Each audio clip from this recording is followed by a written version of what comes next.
And welcome to SCW, the wrestling channel. You may be watching us here on youtube.com. You may be listening on podcast form as well.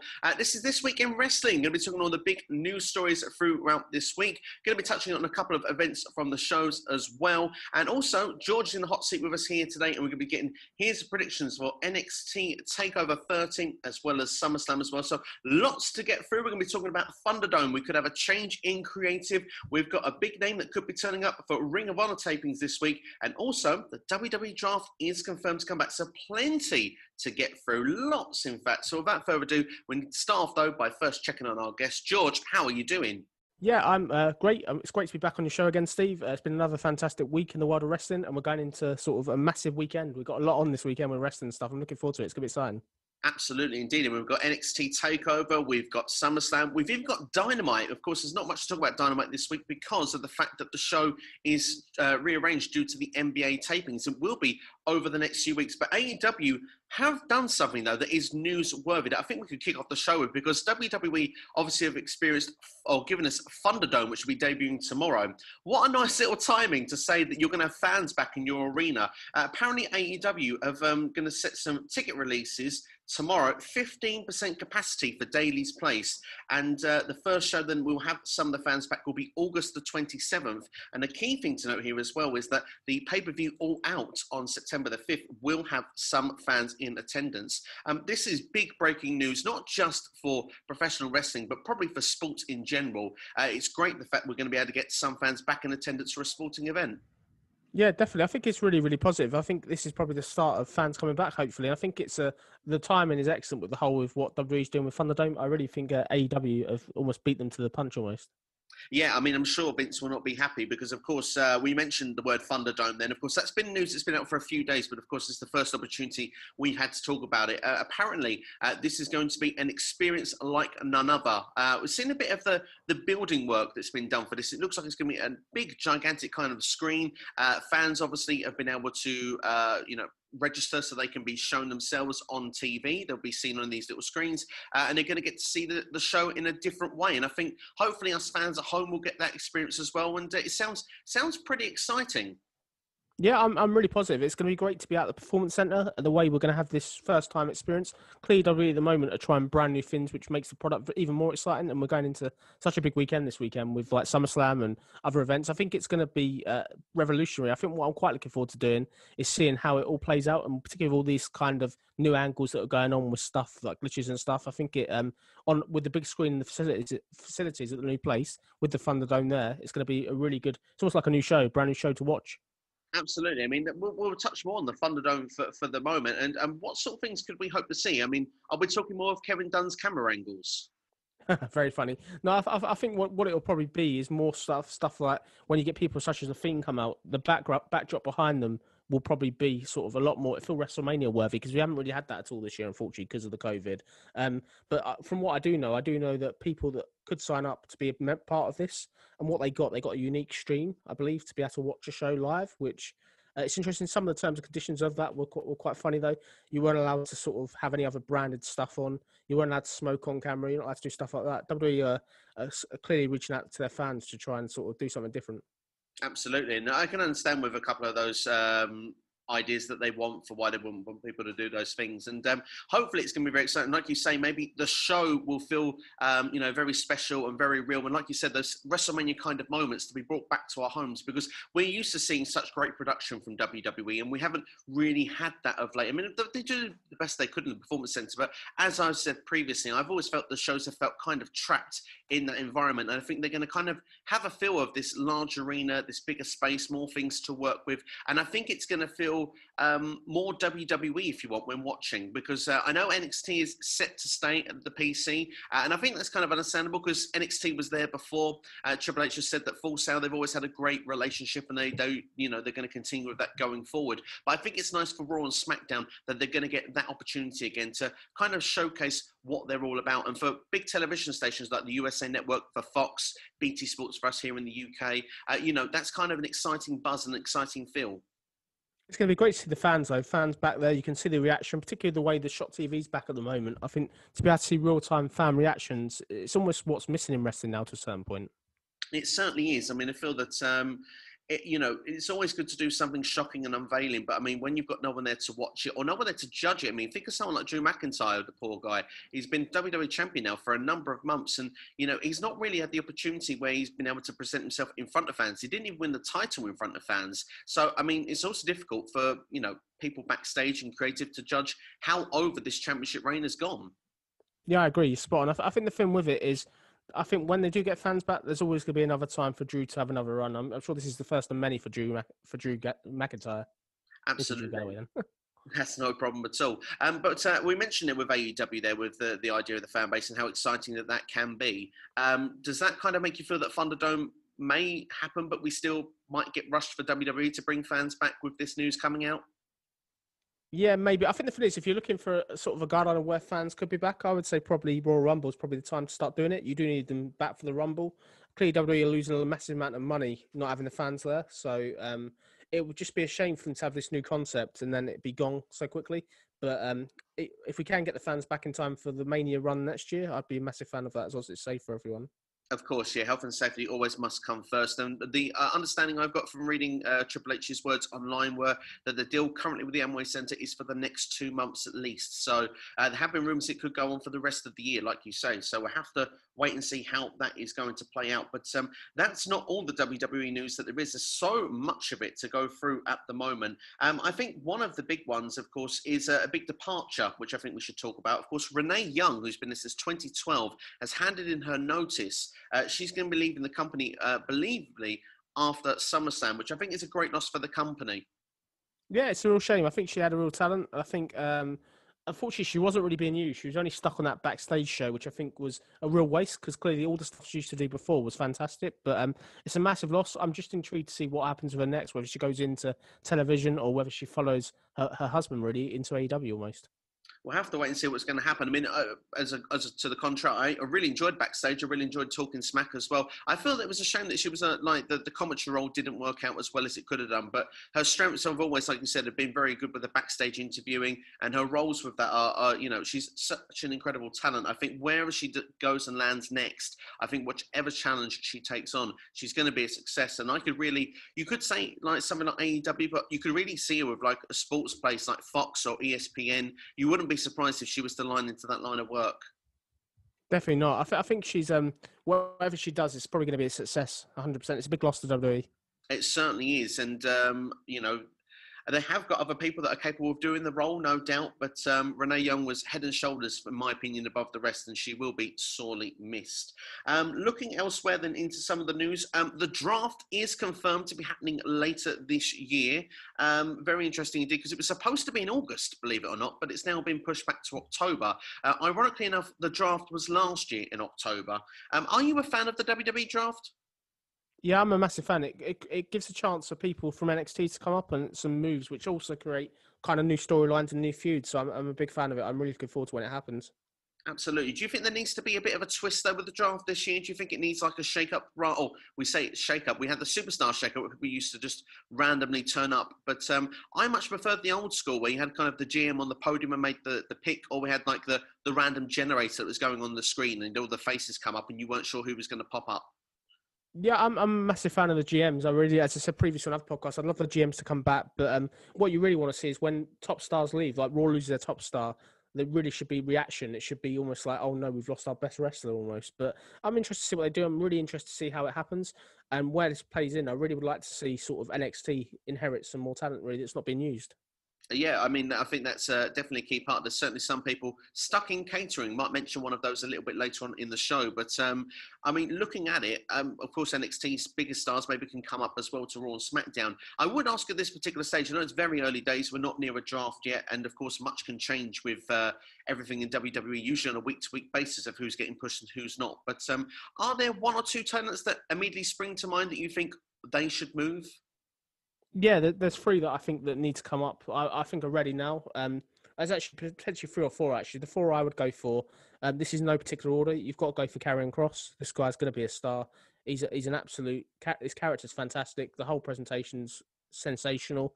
I think also you got to go Keith Lee. Keith Lee's been fantastic. The chances he has had, such as the Royal Rumble, Survivor Series, he stood out as a star to me. I think you've also got to go with Adam Cole. Adam Cole's kind of done it all now on NXT. He had such a good reign as world champion as well there. I'd love to see him on the main roster. And the final one I would like to see, they tested this previously, but nothing happened with it, was Johnny Gargano. I think he's another one that deserves to be on the main roster, I think. Yeah, it'd be very interesting to see. I mean, if all those names were to move up, of course, that would leave a big hole in NXT, so they would need to definitely fill out down there. I'm with you. I think that a couple of those names would be definitely household names if they were to come up. I mean, especially I've only just said in my NXT predictions that I think that Lee and Cross could be carrying the company in about 3 or 4 years' time, so I wouldn't be surprised for that.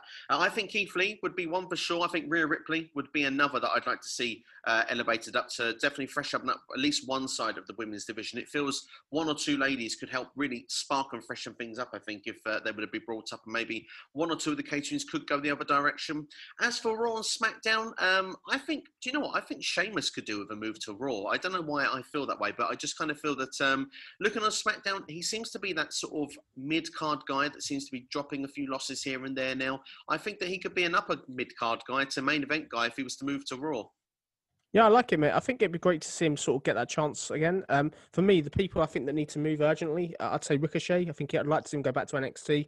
His run, unfortunately, on the main roster hasn't been great so far. I think I'd also like to see sort of the Authors of Pain go back to NXT as well when one of them comes out from injury. I would also like to see Kevin Owens go to SmackDown. I'd like to see that again. And if you're looking for people from SmackDown to go over to sort of Raw, the SmackDown roster, for me, I look at it and I kind of struggle with who you can move, but I think the one I'd like to see go will probably be Kofi Kingston. Now that Big E's got this singles run, I think Kofi Kingston, I'd like to see him on some of the stuff he could do on a Monday night, really. Yeah, I mean, it'd be interesting to see what he'd be like on a solo run, really, if the New Day ever was to go their separate ways, you know, it would be quite interesting to see. And of course, Xavier Woods hasn't made his return yet, so it's not sure if they would be just a tag team or if they would actually really go their own separate ways and be across 3 brands and just come together for their podcast. Would be very interesting indeed. And what about Rey Mysterio? Perhaps maybe Dominic Mysterio. Do you keep them on Raw? Would you move them to SmackDown? I think you've got to kind of keep him on Raw. I think he's obviously done such a good job with this feud in Seth Rollins so far that I think because he's still quite new, I think for the moment, let's establish him as a star. And then at that point, we can move Dominic and Ray together. I think they're a tandem that have to go together. I don't really see them feuding now. Maybe in a year's time, once sort of Dominic's established, maybe that could be a feud down the line, father and son. It'll be something probably I'd like to see eventually. Yeah, definitely eventually. But there's a reason I asked that is because of the fact that Rey Mysterio, of course, wants to have a working relationship with his son. Of course, he wants to team with his son at some stage in WWE, and we'll have to see if that will come out after SummerSlam. But one thing also he would like Dominic to wear a mask and be called Prince Mysterio. What are your thoughts with that? Yeah, it's okay. I don't really know sort of about, I think the whole leniency and the contingency of it works kind of quite well in that respect, but I think it'd be great if Dominic established himself as his own person rather than having to live off that lineage, if that makes sense.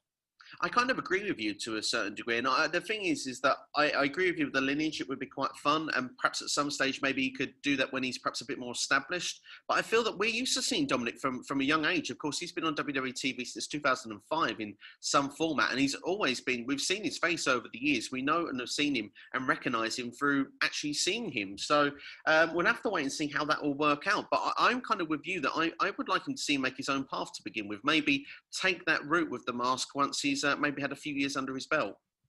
Yeah, I'd like to see that. Or maybe sort of eventually does get the mask, and then maybe the way they do it is that he sort of gets it off Ray or something, or he takes it from Ray, he earns it or something. I think it's a rate, but I think if they're going to put him under a mask after one match, it's too quick for me, really. Yeah, no, I can understand that entirely. Let's talk creative. As we're giving some creative spin and what we think on certain parts of the product. It's no secret already that Bruce Pritchard is kind of feeling that maybe the hours are a bit much doing both Raw and SmackDown and probably having other roles within the company as well. There has been a rumour shooting around today that Shane McMahon could take over the creative side of Monday Night Raw. Yeah, it's a big shock. I think clearly he's had a massive hand in this whole Raw Underground.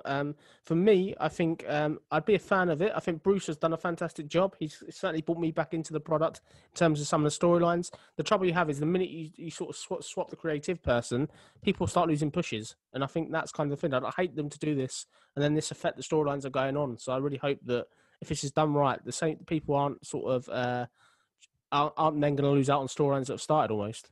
Absolutely. I think you're spot on with that comment there because, like, probably one thing that we argue about so much with W and its products is the fact that so many stop pushes. I mean, it's only been revealed today about Riddick Moss, how he was due for a big push before the pandemic started. And actually, Paul Heyman was the one that told him to take a break. It wasn't him, Riddick Moss, who was not around for the tapings. So it's weird to see all these people that at some point you think they're going to get a big run and then it seems to be pulled from underneath them. And certain superstars like Ricochet, who Riddick Moss defeated in March, where it kind of started that push for him. Ricochet was only in the championship picture himself a couple of weeks ago with Brock Lesnar. So there's so many start-stops, and I think it can be messy, like you say, if it was to change over. But would you expect more wild and wacky ideas if Shane McMahon was to be involved, like Raw Underground?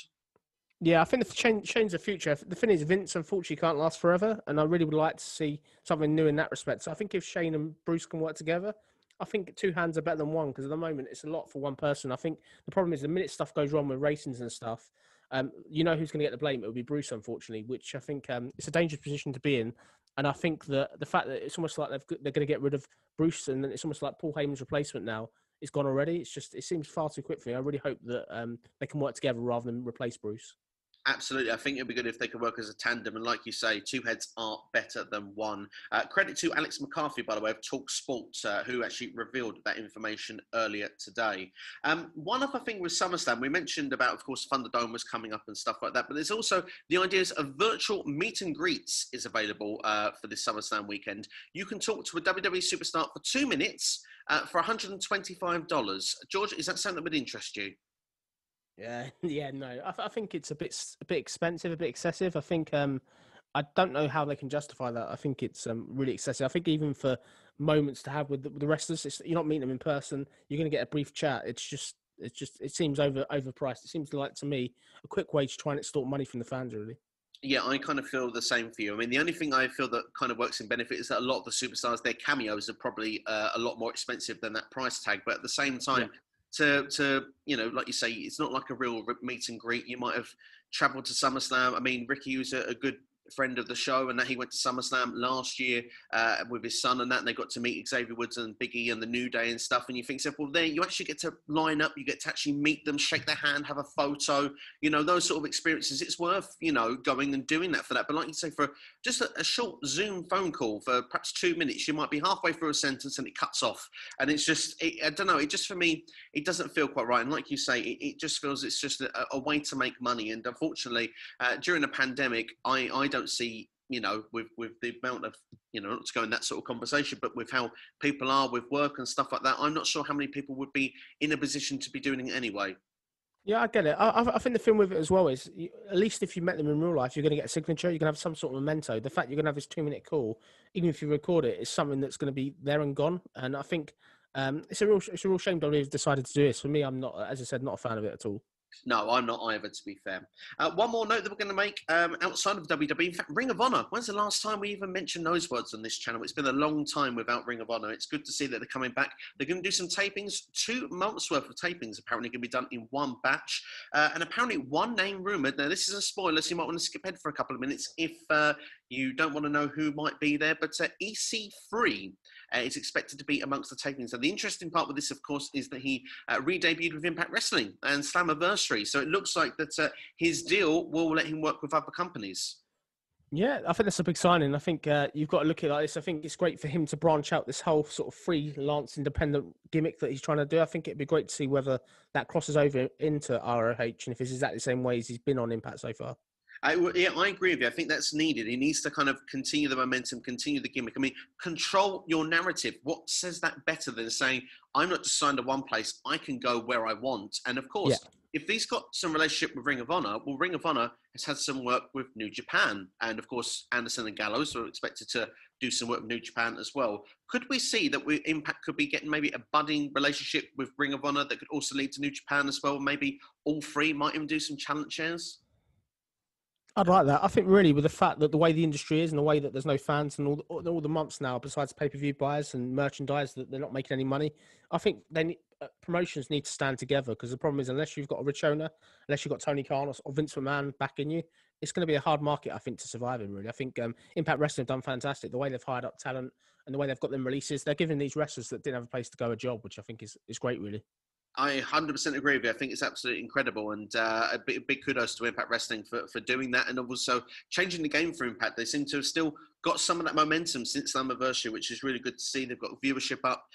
It's very nice to see. And of course, like you say, now Ring of Honor's back. New Japan has started as well. So if they can all work together a little bit, I think it's definitely exciting times. But let's talk about actually the shows this week, George. We touched on a lot of the news there. Let's talk about a bit of the shows. And we'll start with NXT, and we'll lead that into NXT TakeOver predictions as well, which we'll get from you. Of course, I've already given my NXT and SummerSlam, which are already on the channel. So I will spare everyone the extra time on this particular show of giving my thoughts on it, but you can go and check those videos out after this one, because of course we've got some great content coming up with this one, and we're going to start, of course, talking about the North American Championship. Of course, there was 2 qualifying matches this week now to round off the ladder match, and the first one saw Johnny Gargano defeat Ridge Holland to earn his spot. Now, of course, this match is now most famous for what was, well, an uncomfortable botch, where we saw a power slam with Johnny Gargano literally landing on the top of his head.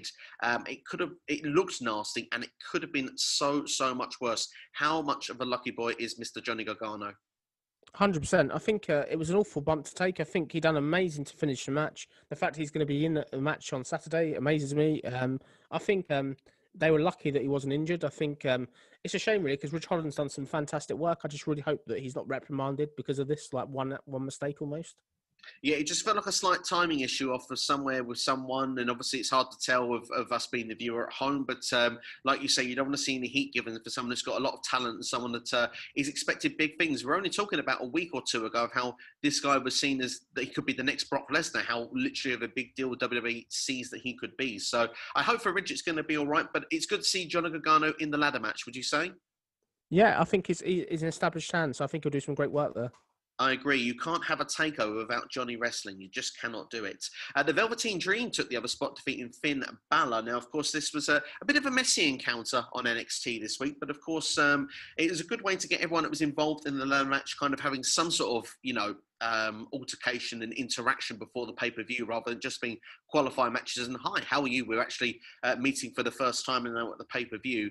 We also got an established match now with Finn Balor and Timothy Thatcher, which now, since the TakeOver predictions video went out from myself, that match has now actually been confirmed, so we can talk about that as well in a moment. But first off, the Velveteen Dream is the one that's taken the final spot, defeating Finn Balor. What were your thoughts of the Dream getting this spot? Yeah, it was okay. I think the thing is, Velveteen Dream's only recently come back, obviously coming off that world title he previously challenged for. I think it makes sense for him to be in this spot. He's going to do some fantastic work with a ladder, so it made sense. Finn Balor doesn't have to be in the ladder match, if that makes sense. Finn Balor, for me, could be anywhere on the card. I think he's that over still. Yeah, no, I understand that entirely. I agree with you. The only thing I kind of feel uncomfortable with is still personally the Velveteen Dream being back at this particular moment, just because of the fact there's not been any clarification on everything that's been going on, and I think there looks to be a lot of fan unrest still amongst this. There was quite a few, let's say, negative responses on Twitter due to this yesterday, and of course, I mean, innocent until proven guilty is what we say, and we don't know. We're completely in the dark with everything that's going on, but I think some clarification would be nice, so fans' minds could be put at rest. But we'll talk about Finn Balor and Timothy Thatcher as well. I think that, like you say, Finn Balor can be anywhere on the card. Timothy Thatcher is a nice up-and-coming talent now, new in NXT, and I think these two will have good chemistry and will have a great match at TakeOver. Would you agree? Yeah, I think this is going to be a war. I'm really looking forward to seeing this. I think this is a fantastic match for Timothy Thatcher to come in. I think if I'm going to go for any prediction on this match, I'm going to go probably, I think, although Timothy Thatcher probably does need the win, I am going to go Finn Balor. Finn Balor, for me, I can't see him losing to Timothy Thatcher, even though Timothy Thatcher's work in Catch Can and all that lot has been really impressive, and I'm really like what I've seen of him so far. I think Finn Balor's winning this one. Well, as this has not been in the predictions video, I will actually give a comment on this as well. And I completely agree with you on this. I mean, Balor is almost Mr. TakeOver in some ways, because Finn Balor's record on TakeOver is nearly flawless. He's got, I believe, the most wins in TakeOver history, and he's only lost once. So I would be saying that I would be surprised if WWE, Triple H, anyone in NXT would actually change that great record. It's almost, to the point that you could say it's almost Undertaker-esque with a takeover. So I think they need to keep that as healthy as possible. And I think Finn Balor needs to pick up the victory. And Finn Balor, for me, is someone that could be all over the card. But also, I do think that he has lost a few matches recently. So even though Thatcher's lost one, I think Thatcher, it wouldn't hurt him to lose another one, personally, if it was me. We'll go back to the ladder match quickly, and we'll go through the 5 names quickly that are just the finalised names and get your prediction on this, George. So the Velveteen Dream and Johnny Gargano are 2 of them. We've got Bronson Reed, we've got Damian Priest, and you know what's coming. Cameron Grimes is the last competitor in there. George, can I get a prediction from you, please?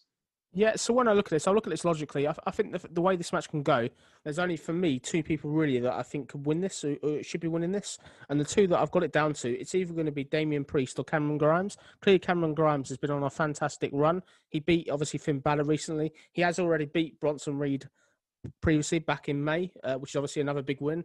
And I think for me, as you said on your video, I think Cameron Grimes, people hate him, so I think he'd be quite credible as a champion. But for me, I do see one winner in this, so I'm going to put my neck on it. And that winner will be Damian Priest. I think Damian Priest needs to recover.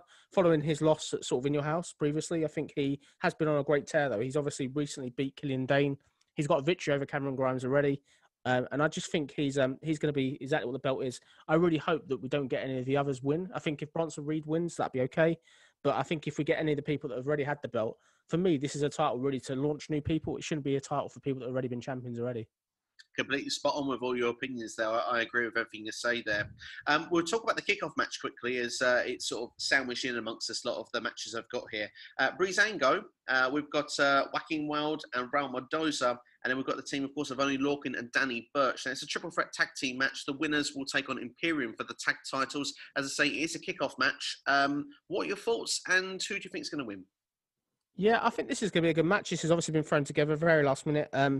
I think it's got a lot of potential. For me, if I think who's going to win, I would love to see the Legado del Fantasma win. I think ever since they've been revealed, obviously since the whole Drake Maverick thing, I think they've needed a lift, really. I think this would be a lift to them. I can't see them winning the belt, though. That's the thing. I think they might win this match, but I don't see them the belt. But my prediction on this will be Legado del Fantasma. I think they're going to get the win. Nice. Well, they are on the roll at the minute. They seem to be winning every match on NXT, of course, with Santos Escobar as well. So, yeah, I think that sounds like a good popular choice that you've made there. NXT Women's Championship, of course, Io Shirai were taking on Dakota Kai. Now, Raquel Gonzalez returned this week on NXT. And, of course, Dakota Kai got a big win as well by, of course, a potential member of Retribution, should we say. She was in Evolve. George, who was the one she beat this week? Jessica Kamaya. That's the one indeed. And of course, if you notice the hair, that's very similar to the girl that was on the apron on SmackDown last week. So it looks like, I mean, unless this is just a stand-in, that they may be testing the waters with some of these on NXT over the next few weeks. Yeah, I think the thing with it as well is this is going to be an absolute classic of a match. When you look at it, Io Shirai hasn't had the belt really, but she's been on such a tear. She hasn't lost for ages. So for me, I think Io Shirai is probably going to be the winner here. I think they've done a fairly good job of building Dakota Kai up. But for me, this is a filler match. I think this is very much like I don't really see Dakota Kai as equal of Io Shirai, but Io Shirai is probably going to win here. I think for me, I'd love to see Io Shirai win this and then go on to Rhea Ripley, because that's the match for me that's the money match. It sounds like a money match indeed. Well, there is actually a takeover in October as well. So maybe that will be just before the draft, and maybe that decides who, maybe of those two ladies keeps the championship and which one goes to perhaps maybe Raw or SmackDown. Yeah, no, I think so. I think the thing is if either one of them would be good on the main roster. Absolutely, indeed. Well, let's talk about a controversial match, to say the very least, but certainly get your thoughts on this week's promo as well of Pat McAfee and Adam Cole. I thought it was pretty well put together with these guys.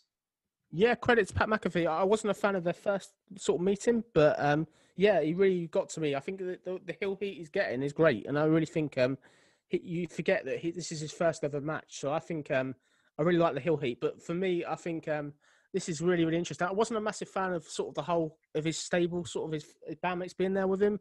But I think it's interesting. What I like about this is there are real questions to whether Adam Cole's going to get the win, which I can't believe I'm saying. But for me, I think we are going to get Adam Cole winning. I can't see Adam Cole losing here. But I think the dream scenario, as I've been saying all along, is I think that Adam Cole will win this. But I do see the Undisputed Era turning on Adam Cole after this. I think Adam Cole has to go on a singles run. And I think if he's stuck in the Undisputed Era, there isn't really too much more they can do as a stable. There's no stable for him to feud with currently on NXT. No, of course, and that would definitely make something interesting when it comes to War Games later in the year. It'd be the first one, there's no UE. But what would you see for the rest of the members? Would you keep them together, or would you have them all disband on in their own different directions? I think you've got to keep the tag team together. And I just think Roderick Strong is always a good singles wrestler, but it would be nice to see them sort of have Pat McAfee's back, and then they can maybe even go to a rematch. Then eventually, if you do want to do a rematch sort of for the next show, I think they could build it up, and then obviously you could give Adam Cole some other people to kind of help him. Then you've got that 8-man tag element ready to go again. Absolutely, indeed. Well, let's talk about what for me was an amazing video package. I mean, two superstars that I'm a big fans of in Keith Lee and Karrion Kross. The hype for NXT's TakeOver 30's championship match, and with the soundtrack of Metallica and Frantic, which is a song I absolutely love, which is probably why I'm biased and think that this is one of the best video packages done for quite a while. I think this really built up the match well, and it's got me hyped for the weekend. I don't know about you. Yeah, I think in hindsight, I think it was a good VO package. I understand the fact that Keith Lee got injured. It probably made sense for him not to be there. I would have probably liked Karrion Kross to actually do another promo, but I'm excited for this match. This is the match of the weekend for me. I think this is one of them where we don't know which way it's going to go, and I've been kind of thinking all month who's going to win this. But for me, who do I want to win? I want Karrion Kross to win. I think he needs to win far more than Keith Lee. But if I think who's actually going to win now, I think we're going to get Keith Lee retained. I just think somehow or another I can see Keith Lee winning. I'd be very surprised if they go straight to Karrion Kross now, if that makes sense, because I think it'd be a real disjustice to the belt, really, if that makes sense. Keith Lee's only had it for a month. Yeah, I mean, it's would be a hot potato, wouldn't it? Be 3 champions in, like you're saying, within 5 or 6 weeks, which something they don't usually do in NXT. So they usually make sure the champions are strong and have the belt for quite a while. So I think that is actually a solid choice. And like you say, it's probably, I would say, one of the 2 most unpredictable matches of the weekend, and we'll be touching on the other match, and I'll mention it when it is later on. But like you say, this one can literally go either way. And I mean, before we have discussed about maybe that one way it would have been good to have done something where to protect both stars here and actually go for a full finish. But it's a takeover. It's too hard to do that on that sort of event, isn't it? Yeah, it is what I'd actually be a fan of if you can get somebody from the main roster down to interrupt this match, just so that it's a no contest. I know it's not great to do a no contest, but this is such a hard match to push. I think WWE put themselves into a corner to a certain point with this match, because I think if Karrion Kross, obviously, when he does get pinned, I think it's how he bounces back. Obviously, somebody has to lose eventually, but it's what they do next. Because if Keith Lee wins this match, I'm just struggling to see with where Keith Lee goes, if that makes sense. But I want Karrion Kross to win, but I think the way WWE booking, I think we'll probably get Keith Lee here. We could do indeed. I wouldn't be surprised to see it either way, and I wouldn't be surprised to see them fight at the next takeover. I wouldn't be surprised to see that this goes on for another couple of months, if I'm being honest. But looking then on to Monday Night Raw, if we move on for the time being, and that favourite word we like to say each and every week, retribution. They had a role this week on Raw, and it was, I think, was improved to previous weeks on Raw. Not that that's saying overly much, but they had a great little cameo at the start of the show where they took over the opening graphic. They obviously were destroying the video truck, and they forced pretty much the WWE to go to a commercial break earlier than scheduled.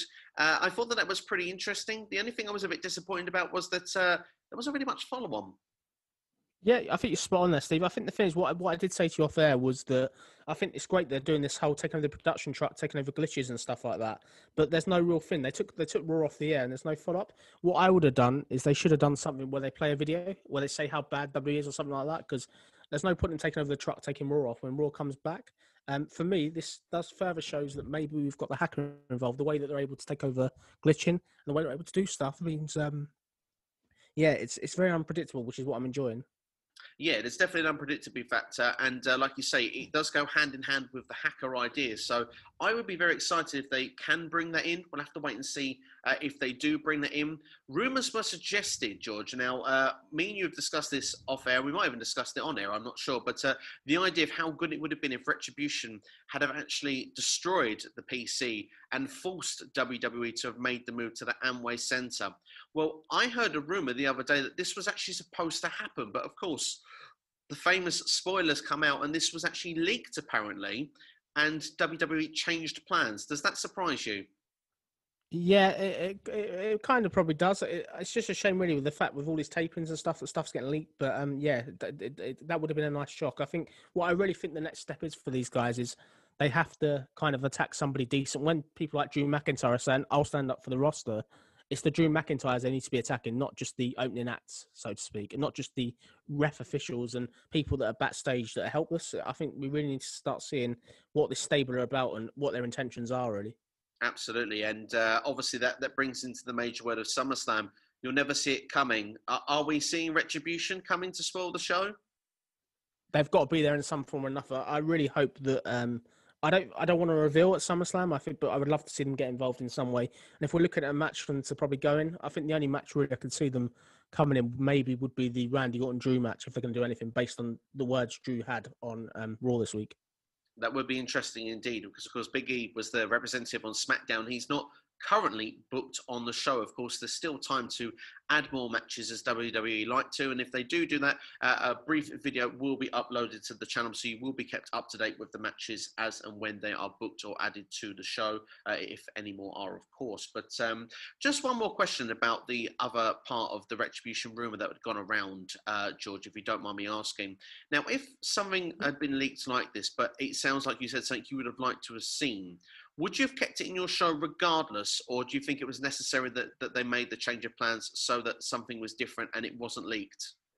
I just don't get why you couldn't have done both. Like, do you know, they did this whole glitch thing and did the whole taking over the truck at the beginning. Clearly that didn't work. So it would have made total sense to the end of the show to basically do what they've done on SmackDown and totally destroy the PC. And then at that point, you're going into SmackDown, this new arena. The roster's on notice. I think the thing is, what I'd love to really see to get this angle to go up a gear is we need a McMahon, whether it's Shane or Vince now, to say they're attacking the company. The company needs to be united, and we need to start doing something about this.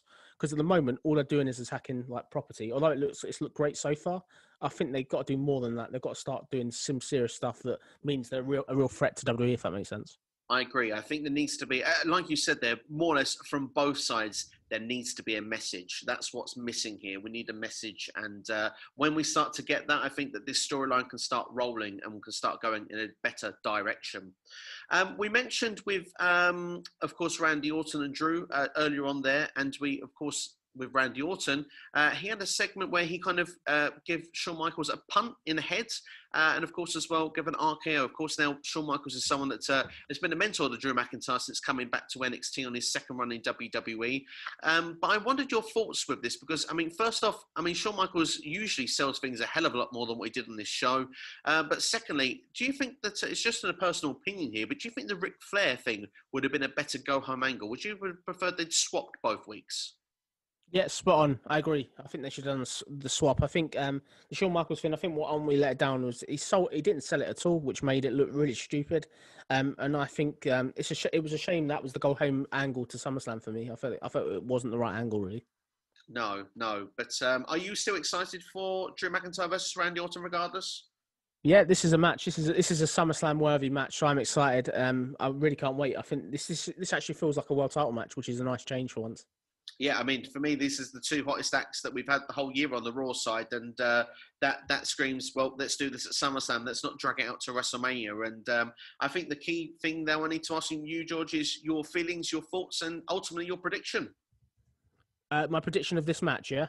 Yes, please, yes. Okay, yeah, so the way I look at it is Drew's had the belt for an awful long time.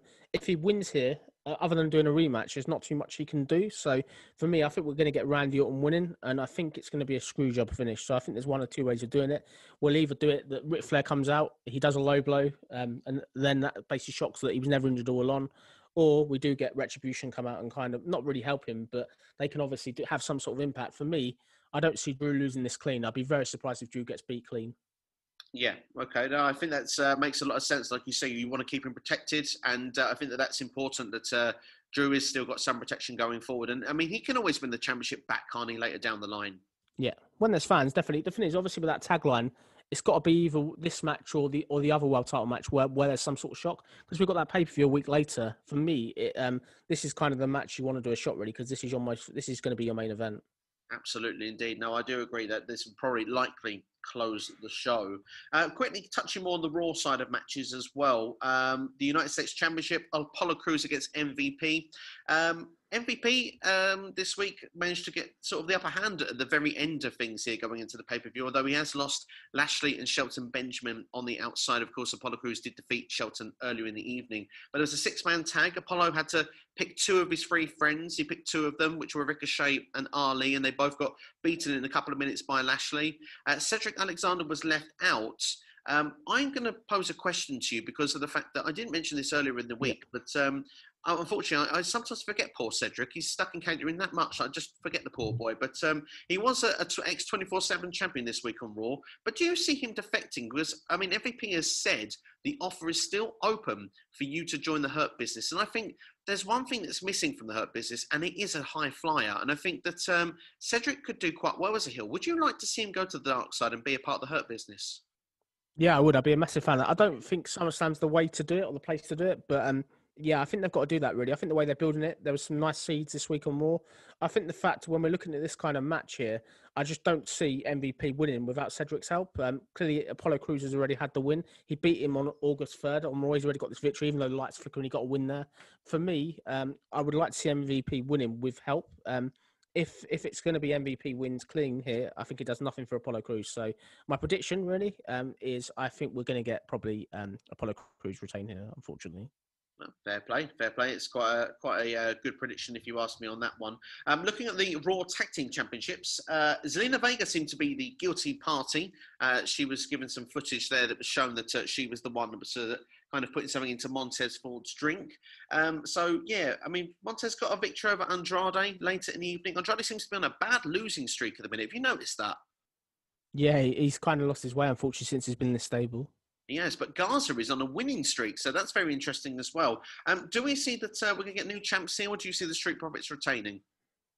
I think we're probably going to get new champions here. Let's look at it like this. The Street Profits have already beat this team on July 20th. And I think the fact that they're going into this with one of the Street Profits ultimately having the after effects of being poisoned. For me, I don't think the Andrade and Garza can lose here, can afford to lose. And I think some of the titles are going to have to change. If you're not going to change that United States title, then I think you're going to get a title change in this match. So my prediction on this one is Andrade and Garza. They're going to be new tag team champions, I think. I think that's fair. I mean, the Street Profits have also had the belts since February, so it's a long reign for the Raw Tag Team Champions at present, and I wonder where they would go afterwards if they were to retain. But no, I think that that seems like a good prediction that you've made there.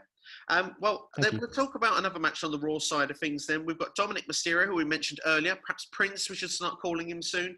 He's going to be taking on Seth Rollins in the street fight. Of course, Murphy's going to be in Seth's corner, but now Rey Mysterio is going to be in Dominic's corner. How do you see this one playing out? This is going to be a great match. What a debut match for Dominic Mysterio. I think I'm really looking forward to kind of seeing what they do. I think I'd really like to see Seth win here. I think Seth really, although if he loses, it would be a big shock. I think Seth has to win this, really. I think if Dominic wins, it's a massive shock. For me, I think this is very much going to be a high spot. So I think there'll be a lot of risk in this match. I'm just looking forward to it. This does feel a bit like unorthodox based on the whole work and this whole build-up. This feud's been built excellently, in my opinion. Yeah, I agree. Everything's been put together really, really well. For me, I reckon it could potentially be the match of the weekend. Would you agree? Yeah, I think it could. The only way I kind of see Dominic Mysterio winning is if Samoa Joe or Aleister Black returning gets involved. That's kind of the only way. I can't really see Dominic winning sort of without some sort of outside interference. Absolutely not. Could you see outside interference helping Seth? I would like to see that. Obviously, the heels in the old days always used to have the outside help. So you've really got to paint this up that Dominic's got no chance. But it's going to be a great match, really. I think this is... I'm surprised they've gone to this as a debut for Dominic, but really looking forward to seeing what they can do. I think he's going to be a very good worker. Absolutely. I'm just going to throw... I'm just going with crazy ideas on this episode here, so I'm just going to throw them out as we're in conversational terms here. Aleister Black has been off now for around a month, which most people, when they've had this eye injury, seems to be off TV. They're usually around back now. Would you expect if he was to return, they could come for payback? But what would you say if he was actually to join the Monday Night Messiah stable with obviously Rollins and Murphy? I'd be a massive fan of that. I think the fact that the way you play that out is you could say he blames Ray and Dominic for him getting that mess in the first place. And Seth's stable is so light at the moment. I think it really does need something. Ever since the Authors of Pain have been off TV, I think it'd be great for Seth to have another member. So Aleister Black, it will give him a new direction. I really would like to see him turn heel because I think him as a heel would be great. I would love to see Aleister Black as a heel. I think that he would have more of an edge about him. The thing is, the fade to black is so over as a finisher, but Randy Orton's made it work both sides over the years. So, I mean, for me, I think it could be an interesting twist. It was a theory I've heard this week. I don't know how any truth, any will or won't happen. I hadn't mentioned it up until now, but certainly it's nice to get your thoughts on it. And I must admit, if Aleister Black's not going to be pushed as a main eventer, which is what I've heard in recent times, it would be interesting to see how it would work if he was a part of this stable, because I kind of feel, in a weird way, it could fit. It would be shocking. You'd never see it coming, literally, and I think it. I'd like to see that. I'm a massive fan of this. I really hope that happens. Absolutely, indeed. And just to throw the catchphrase in there for you as well, whether you'll never see it coming, I quite like that. Let's merge things a little bit as we go from Raw and go into SmackDown.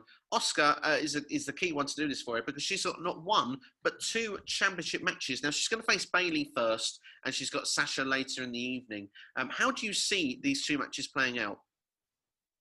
Yeah, do you want a prediction on each one? Which match would you like first? Well, we'll go with Bayley first now, because technically Rhea should stay with the Raw side, but if we're going in chronological order, Bayley is going to be the first one that she's going to face at SummerSlam.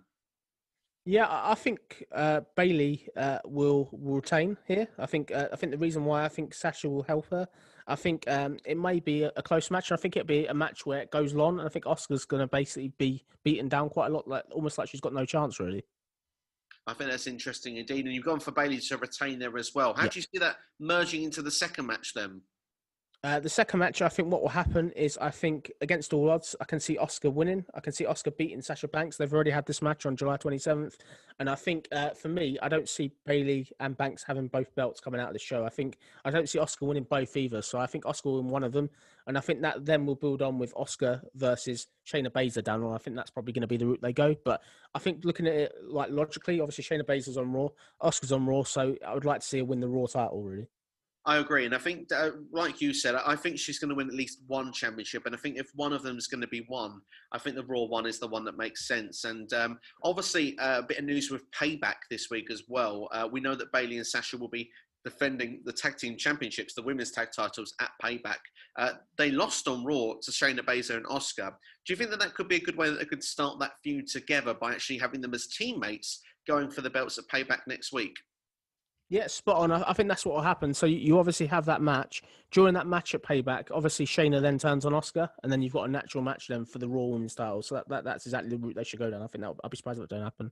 Yes, absolutely, indeed. Well, we're on the SmackDown side of things now, and we're going to talk about hair versus hair. Mandy Rose against Sonya Deville. Thank goodness Sonya's okay, by the way, after the difficult week she has had. But how do you see this match playing out? It's been built excellently ever since sort of the way they're built up over the last few months. I'm happy to see both these on the card. I think that we're going to get Sonya shaved bald, if I'm being honest. I think Mandy Rose is winning here. The reason why she's winning is she's already had her hair cut slightly. So I think the payback is obviously with Mandy Rose getting the win here. I really think that's going to happen. I'd be surprised if she ends up with sort of getting a haircut even more. Yeah, I would be surprised as well, actually. And I mean, to be fair, you look at the history of hair versus hair. Has a babyface ever lost? I'm not too sure really. There is one kind of other thing I can see. The only other way I can see sort of them doing this, if Sonya does win, is that Otis gets his hair cut in place of Mandy Rose somehow. But I think that'd be very outlandish. I'm not too sure how they'd come up with that either. No, I know what you mean though with that though. I can see there's been a lot of ideas. Can you imagine him? Sorry to interrupt you, Steve. Can you imagine him cashing in the briefcase in place of like the hair almost? I can just see them doing that to get that briefcase off him by somehow. Oh God, I don't know if I'd be a fan of it though. In a weird way, I thought it would be awful. It'd be a get out. It wouldn't be good, would it? I'm glad. Hopefully, we don't see that. Yeah, fingers crossed we don't. But Sonya Deville, though, I will just say though, you've gone with the prediction of Mandy. I believe Sonya could actually make the haircut gimmick work with her character and how it's evolving. Do you think that Sonya Deville could actually turn this into a positive and have a really bright finish to 2020? 100%. She could be a bit like Serena Deeb. I think it would definitely work, and I think she's the one to pull it off of anybody. Absolutely, I agree with you. Well, let's talk about the match I said that was going to be the most unpredictable. I said there was two matches. We talked about one earlier with Keith Lee and Karrion Kross. Let's talk about the other one I think is genuinely could go either way. The Universal Championship, Braun Strowman against The Fiend Bray Wyatt. George, give us your thoughts. What's your feelings? Yeah, what a build. I think we've had this match so many times in the recent months. I think I'm really looking forward to what they do. The recent work with Alexa Bliss being involved has been genius. I've really enjoyed that. And going into this match, we've got a massive sense of uncertainty. So we got the Fiend. Clearly, last time we saw him, he got kind of destroyed by Goldberg. So we kind of need to go into this. For me, what I want to happen, I want the Fiend to win here. I think the Fiend needs the belt more. I think he would give credibility to the belt if he's built right again. And I think Braun can go off and be a great heel wrestler. But what I think WWE will do, I can't see both the world titles unfortunately changing. So I think we're probably going to get Braun win here. And I think Braun may win here with the help of Alexa. Thus, it will be a turn. Braun will obviously be a heel. Alexa will be a heel with Braun. And then the Fiend obviously is going to then be a babyface, which I just don't know how it works. For me, I think the best thing would be if we somehow get a kind of stable out of these three somehow by the end of it. It would be interesting to see if that was to happen. I mean, can you imagine if, the Fiend's ultimate direction here is that he's got what he wanted. He didn't really want the championship. He wanted his old monster back. Yeah, potentially. I think the greatest thing to come out of this feud so far is this new gimmick of Braun. Braun looks like a killer again, which is excellent. And I think this is great. But for me, I think if it's not done right and they don't really play up this angle over the past few weeks, I'll be a bit disappointed. But I think we're probably my prediction is Braun's going to win here. But I wouldn't be upset if the Fiend gets the belt. No. Could you see this going further, back to Payback? Yeah, quite based on what they've done. I'm not a fan of it, really. I really want to see something new, really. I've had my kind of fill of this feud. It's almost like Braun's only able to kind of have this match again and again. There's only so much I can do with this. No, I can understand that entirely. Is there anything else you want to discuss about SummerSlam? I mean, I believe Matt Riddle and King Corbin is rumoured, but not official. I mean, if it was to happen... Yeah, I think that'd be exciting. I think Matt Riddle's been so over recently on SmackDown, so I'd like to see that. But no, it's going to be an exciting match. I just really intrigued to see what the big cliffhanger is going to be going into Payback. Clearly, with what they've dropped, we've got a pay-per-view a week later. Retribution or something's going down. I think this is going to be one of the most exciting shows of the year. I think WWE, credit to them, they've really built my interest up in this show. Absolutely. How do you see them closing the show with the You'll Never See It Coming, if it is them? What with Retribution? Yeah, what would be your ideal booking scenario with the whole thing? My ideal scenario would be that they take Drew out. They have to take out the babyface. Drew's the one for me. He's the money. I think he carries out. If they're only taking out mid-carders, I think it's a shame. But for me, they need to take over something. I really like what you said in one of our other, I don't know if it was our other podcast, but where you said you'd love the Hacker to be revealed sort of as part of it. But for me, I would love to see it happen. I think what I really want to see with the Retribution, and particularly at SummerSlam, a sense of direction. I really want to see them have a leader of some sort, basically, or somebody ordering them about almost. But it's just got to go off with a cliffhanger. Really. I want to have a reason to be able to watch Raw on Monday. I don't want to have sort of everything sort of be answered this week, if that makes sense. Of course, absolutely. And there has been a rumour going around, which you told me offline, about potential Tommaso Ciampa being the leader and attacking Randy Orton after their Twitter spat. I mean, I'd give it a leg slap, but what would you do? Yeah, I'm a fan of it in the long game, but not now. I think if they do it now, let's bear in mind Tommaso Ciampa's last appearance was obviously when he got destroyed by Karrion Kross. So I think this one down the line you could do, but yeah, for me, they've got to start sort of really start getting people over. The thing is, if we're just going to have people having the same belts again and again, it's a bit repetitive. I would agree. I'm going to give a different theory today with this idea of Retribution. And just to suggest maybe NXT guys, for example. And of course, every year we need an excuse for an invasion or an excuse for something versus Raw versus SmackDown and now NXT. What if this was just NXT's way of taking over WWE and to show their dominance once again going into Survivor Series after last year, and reveals are not revealed until Survivor Series season? I'm a massive fan of that. I think where you want to be doing reveals really is slow bit by bit. And the dream place is when you get the multi-man tag matches when people are turning. I never forget the invasion angle where Austin turned on WWE and that big shock. And then even the payoff at Survivor Series that year, kind of, it's got to be something like that where you don't know what's coming. And as I said, the most crucial thing with a stable is the leader. The leader has to be somebody that's credible. If it's somebody that nobody knows, I do really fear for this stable. Yep, no, I completely agree with that entirely. Bit of breaking news for us, George, on the podcast now, and the NXT numbers are out this week. Of course, NXT was unopposed, still lost in the demo. I'm only joking.